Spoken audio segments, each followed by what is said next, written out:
Remember yesterday when we were talking about wet dreams, we talked about 2 types of fluid that come out from the boy's penis or from a man's penis. Who can tell me one? Semen and what? Sperm. Correct. Now for the girls, we talked about what? What does a woman have?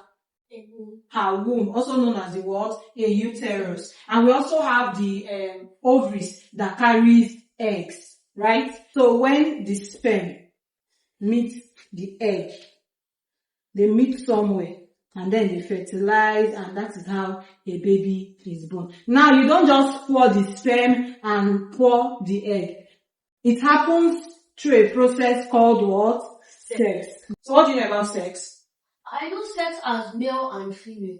You know sex as male and female. That's all you know about it. Okay, beautiful. So you remember in our yesterday's class, we talked about puberty. How puberty is about what? When a child develops into an adult body. Now you are growing from a child's body into an adult body. Good. So sex is a special way that a grown man and a grown woman can show love and closeness to one another.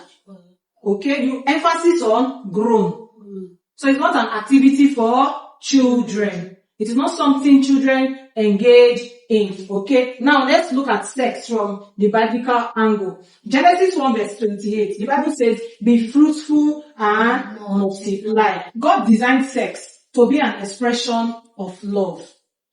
Do you understand? That is why you see mommy and daddy are married, because we love each other, right? And God created marriage for companionship, which is the love, the friendship, the togetherness, and me and daddy share. Okay. Now, because of that togetherness, we cannot procreate. We cannot make children. How do we make children? Through what? Sex. Now, sex itself, it is not a bad thing. Do you understand? But it must be done at the right time. Which is when you are a full-blown adult and you are now married. It is for adults, 2 consenting adults, and then also for people that are married, God's standard. Now, I want to quickly talk about this topic because since we already talked about sex, it is important that I also talk about this topic, rape, right? So rape is when someone forces another person to do sexual things with their bodies without permission. It's when you force, it's when a man forces a woman or forces an individual to do anything sexual against the person's will or without the person's permission.